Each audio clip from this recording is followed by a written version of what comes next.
Jangan ngomong dulu hukum internasional tentang angklos dan segala macamnya. Undang-Undang 45-nya jelas buat apa gitu loh. Jadi kalau selama ini doktrinnya tidak boleh sejengkal pun tanah ini dirampas dikuasai oleh orang lain, ini jelas-jelas. Ini bentuk penjajahan gaya baru. Ini proyek dari mana yang ngomongnya si Agung Sedayu gitu. Ngomongnya si Agung Sedayu gitu. Ya. Jadi menurut kami ini satu masalah yang sangat-sangat fundamental bagi masyarakat, terutama para nelayan, karena otomatis mereka tidak bisa langsung ke laut mencari ikan karena harus memutar mencari celah. Gitu. Ini kan berarti tambahan untuk kos bahan bakar dan seterusnya. Tidak sulit melacak siapa yang menancapkan bambu-bambu tersebut. Mestinya pihak yang menancapkan suruh nyabutin lagi. Itu harapan kami sih. Kalau melihat apa yang terjadi di Pulau Cangkir, di Pulau Tunda, ini merupakan satu motif satu orang yang sama. Kalau kami menyebutkan misalnya itu tanpa izin, ini akan menjadi pembenaran. Oh kalau gitu kami akan pasang izin. Ini adalah salah satu bentuk cara perongrongan ke lautan negara. Kenapa? Penjajah-penjajah itu biasanya masuk dimulai dari pantai. Kalau misalnya nggak ketemu juga nggak masuk akal. Sekarang ini banyak orang yang dibunuh, palanya dibuang di Lampung, kakinya dibuang di Jawa Timur, ketemu kok. Siapa pembunuhnya? Masa nih nggak ketahuan? Nggak mungkin orang nggak bermodal besar mampu ya memasang pagar di laut sepanjang lebih dari 30 km. Kalau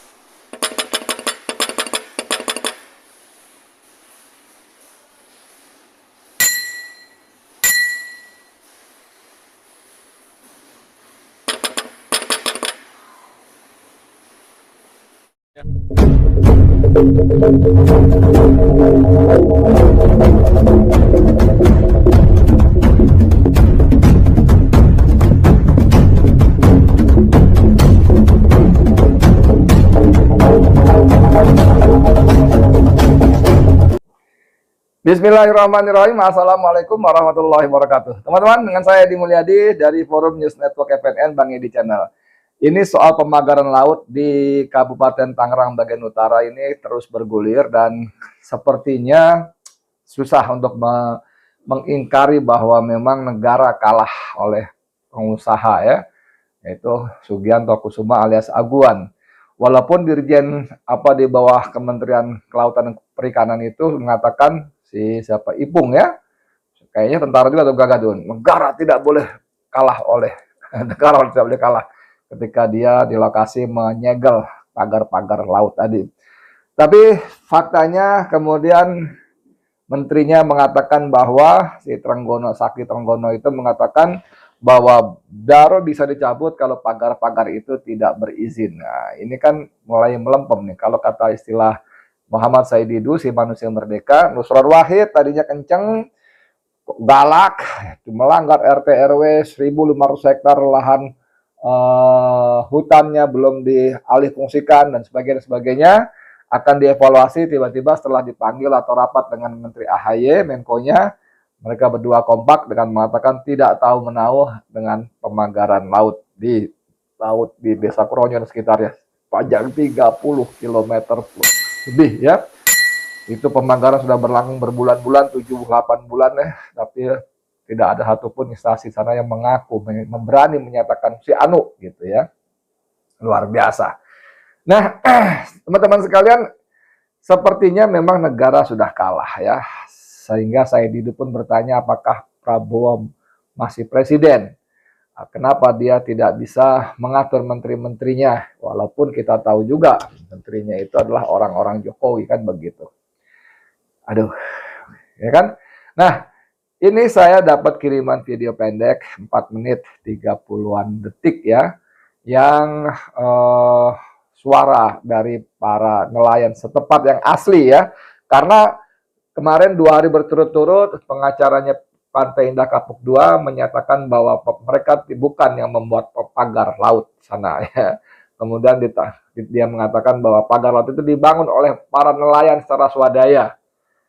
Luar biasa menghina akal sehat kita ya sebagai warga negara. Dan ternyata kemudian mereka ada berita sejumlah orang yang mengaku nelayan dan menyatakan bahwa mereka swadaya iuran untuk membangun pagar laut. Katanya untuk mencegah abrasi pantai. Semakin menghina akal sehat ya. Nelayan itu mana bisa memagar laut selama sepanjang 30 km yang pasti nilainya belasan atau bahkan puluhan miliar rupiah. Dari mana uang mereka? Ada-ada aja. Nggak masuk akal. Nah, teman-teman sekalian, ini videonya saya ambil, saya akan tampilkan supaya kita lebih mendapat pemahaman yang sebenarnya, ya, bukan oleh rekayasa oleh kelompok tertentu yang bekerja untuk kepentingan oligarki PIK 2 oleh Sugianto Kusuma. Ini videonya, silakan. Mei Juni itu kita sudah menyuarakan hal ini. Ada beberapa segmen-segmen pemagaran ya. Lalu kemudian kita coba melaporkan kepada dinas terkait, tapi nampaknya para pejabat tidak mengetahui hal ini gitu ya. Jadi menurut kami ini satu masalah yang sangat-sangat fundamental bagi masyarakat, terutama para nelayan, karena otomatis mereka tidak bisa langsung ke laut mencari ikan karena harus memutar mencari celah. Gitu. Ini kan berarti tambahan untuk kos bahan bakar dan seterusnya. Karena aktivitas dan mobilitasnya jadi terbatas untuk bisa langsung ke laut, otomatis ada tambahan biaya untuk bahan bakar misalnya.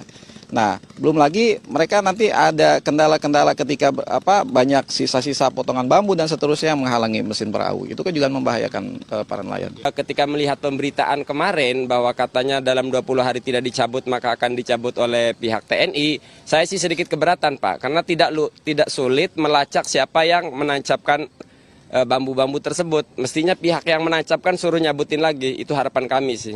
Laut itu kan nggak punya kaki dia, buat apa dipagar-pagar? Yang pantas dipagar itu kalau ternak kebo, embe, ayam gitu ya, itu baru benar. Penting untuk dijajaki itu adalah motifnya apa. Kalau melihat apa yang terjadi di Pulau Cangkir, di Pulau Tunda, ini merupakan satu motif satu orang yang sama. Yang ketiga, kalau merujuk membaca Perda Tata Ruang Nomor 9 Tahun 2020, maka hakul yakin ini akan dijadikan proses reklamasi pantai. Kalau kami menyebutkan misalnya itu tanpa izin, ini akan menjadi pembenaran, oh kalau gitu kami akan pasang izin. Inilah cara-cara lama yang sebetulnya untuk mengkamuflase orang yang nggak paham. Jadi gimana yang harus dilakukan? Buat kita ini adalah salah satu bentuk cara perongrongan kedaulatan negara. Kenapa? Penjajah-penjajah itu biasanya masuk dimulai dari pantai, membangun benteng. Ini adalah ciri dengan memasang pagar sepanjang 30 km, termasuk pulau-pulau kecilnya. Ini satu daerah yang akan dikapling untuk direklamasi, dijadikan tempat-tempat baru, karena berdasarkan kembali kepada tata ruang, wilayah kota baru itu salah satu komponen yang dilakukan material pertamanya adalah melakukan reklamasi di wilayah pantai utara Kabupaten Tangerang, dan ini salah satu yang seperti ada di Keronjo ini. Masyarakat wajib mengetahui apa yang akan dibangun. Nah ini kan ujurug-ujurug, ada sendiri pagar. Karena itu inisiatif masyarakat yang sudah melaporkan itu juga tidak ada tindakan, maka kita mendesak pemerintah dalam hal ini segera untuk merobohkan gitu. Jangan nunggu ini punya siapa, itu bisa dicari kemudian. Kalau misalnya nggak ketemu juga nggak masuk akal. Sekarang ini banyak orang yang dibunuh, palanya dibuang di Lampung, kakinya dibuang di Jawa Timur, ketemu kok. Siapa pembunuhnya, masa ini nggak ketahuan. Jangan ngomong dulu hukum internasional tentang angklos dan segala macamnya. Undang-Undang 45-nya jelas buat apa gitu loh. Jadi kalau selama ini doktrinnya tidak boleh sejengkal pun tanah ini dirampas dikuasai oleh orang lain, ini jelas-jelas. Ini bentuk penjajahan gaya baru. VOC baru, nggak mungkin orang nggak bermodal besar, mampu ya memasang pagar di laut sepanjang lebih dari 30 km. Kalau orang nggak punya uang. 5 bulan yang lalu memang ada barang angkutan material ya, bambu, datangnya malam, kurang lebih 5 mobil ngempoy. Terus paginya saya tanyakan, ini ya mohon maaf ini ada kegiatan apa gitu. Masalahnya kan nggak ada sosialisasi, nggak ada koordinasi lah. Apalagi mengajak untuk pemberdayaan, itu sama sekali nggak ada. Karena saya di sini udah 25 tahun ya, tahu persis lah tentang wilayah lingkungan Pulau Cangkir. Nah, terus paginya saya tanyakan, Pak ini buat apa? Buat pagar katanya. Oh pagar. Yang mana yang dipagar? Ya, itu yang laut. Oh gitu. Ini proyek dari mana? Yang ngomongnya si Agung Sidayu gitu. Ini proyek dari mana? Yang ngomongnya si Agung Sidayu gitu. Ini proyek dari mana? Yang ngomongnya si Agung Sidayu gitu. Bagaimana? Cukup, kalau bahasa Jawanya cukup cetowelo-welo ya, terang benderang ya. Dan di ujung kalimat, di awal dan di ujung video tadi juga disebutkan bahwa ini proyeknya Agung Sedayu Group. Ya, Agung Sedayu Group. Maka bahkan mengatakannya sebagai bagian dari bentuk penjajahan gaya baru. Dan sebetulnya seperti tadi dikatakan salah seorang tokoh di sana, nelayan di sana, mereka sudah melaporkan sejak Mei, Juni sudah dilaporkan ke sejumlah instansi terkait. Tapi, laporan-laporan itu sama sekali tidak ditanggapi. No viral, no justice ya. Memang kemudian Dinas Kelautan Perikanan di sana melakukan investigasi, sidak dan sebagainya dengan sejumlah instansi lain. Dia mengatakan Agustus, siapa nama kepala dinasnya mengatakan Agustus itu panjangnya masih 7 km. Agustus dalam tempo 5 bulan, berat menjadi 30 km lebih. Jadi terus berlangsung, ya, terus berlangsung, luar biasa sekali. Kemudian juga sebetulnya, kata tadi ada seorang nelayan di sana, tidak sulit melacak siapa yang memagari, tidak sulit, gampang. Caranya bisa dengan mulai menanyai, memeriksa orang-orang yang mengaku sebagai nelayan yang membuat pernyataan bahwa mereka yang membuat pagar laut itu, ya. Saya Didu dalam artikelnya mendapat informasi mereka adalah staf desa atau kelurahan Kohot yang diminta untuk pasang badan. Kata saya Didu begitu dalam artikel yang viral juga ya. Kemudian juga untuk apa fungsi memagari laut ya? Kalau yang laut tuh kata tadi warga sana, laut tuh nggak punya kaki gitu, nggak mungkin lari-lari kemana-mana. Kalau yang dipagari itu ternak kambing, dia bilang embek ya tadi ya, ayam ya dipagari supaya nggak ngacak-ngacak segala macam. Ini lautnya nggak masuk akal. Nah, teman-teman sekalian, jadi kalau melacak siapa pelakunya tidak diketahui itu betul-betul menghina akal sehat. Polisi punya kemampuan investigasi, menyelidiki. Ada kasus pembunuhan yang bahkan mayatnya dimutilasi, kepalanya di mana, badan bisa ketahuan kok. Itu kan pekerjaan yang tidak mudah, tapi bisa ketahuan. Masa pekerjaan berbulan-bulan memagar laut yang pasti akan mengerahkan banyak mobil, membawa bambu-bambu yang disebutkan malam hari antara lain, melewati jalan-jalan utama di situ, yang di jalan utama itu ada kantor kecamatan, ada kantor koramil, ada kantor polsek. Masa nggak ketahuan sih? Ada iring-iringan truk bolak-balik sekian kali menurunkan ribuan, belasan ribu, mungkin puluhan ribu, ratusan ribu batang bambu. Ya, kalau satu batang bambu 100.000 aja, perlu misalnya 100.000 batang bambu, itu sudah 100.000, nolnya sudah 10, berarti ada 10 miliar minimal. Minimal buat bambunya saja, belum biaya operasionalnya yang disebut-sebut satu orang 125.000 per hari, per malam, karena kerjaannya malam-malam. Berapa duit nelayan mengeluarkan uang di situ? Itu tidak masuk akal. Itu gampang semoga membalik telapak tangan untuk mengetahui siapa pelakunya. Jadi nggak masuk akal. Nah teman-teman sekalian, jadi kalau kita sejak kecil dijejali doktrin, tidak boleh satu jengkal pun lahan kita, tanah kita dikuasai oleh orang, ya negara, orang baik asing maupun lokal korporasi tidak boleh secara tidak sah, maka doktrin itu menjadi mentah. Hanya karena para pejabatnya sudah dibeli oleh pengembang PIK 2. Hanya. Dan pengembang PIK 2 itu membeli bukan cuma pejabat dari level lurah, tapi aparatnya, polisinya, tentaranya, camatnya, ya, dan semua orang yang terkait, bahkan sampai presiden. Semua, ya. Bukan cuma camatnya, lurahnya, camatnya, bupatinya, gubernurnya, bukan cuma itu. Tapi semua, bahkan sampai presiden pun sudah dibeli. Paling tidak itu terjadi pada masa sebelumnya, yaitu pada Joko Widodo. Apakah Prabowo sudah terbeli juga? Saya tidak tahu. Apakah Prabowo punya utang juga? Saya tidak tahu. Tidak punya cukup informasi untuk bilang, ya, terbeli. Saya nggak punya informasinya. Tapi seperti kata saya itu, ini adalah uji nyali bagi Prabowo Subianto. Buktikan bahwa Prabowo presiden yang berdaulat. Buktikan bahwa Prabowo tidak berada di bawah bayang-bayang Joko Widodo. Dan kendalikan menteri-menterinya yang melempem dan balik badan. AHY, Nusron Wahid, Trenggono. Itu semua jadi melintir ketika bicara soal pagar laut. Ketika berhadapan dengan aguan. Sedasat itu keaguan gitu loh.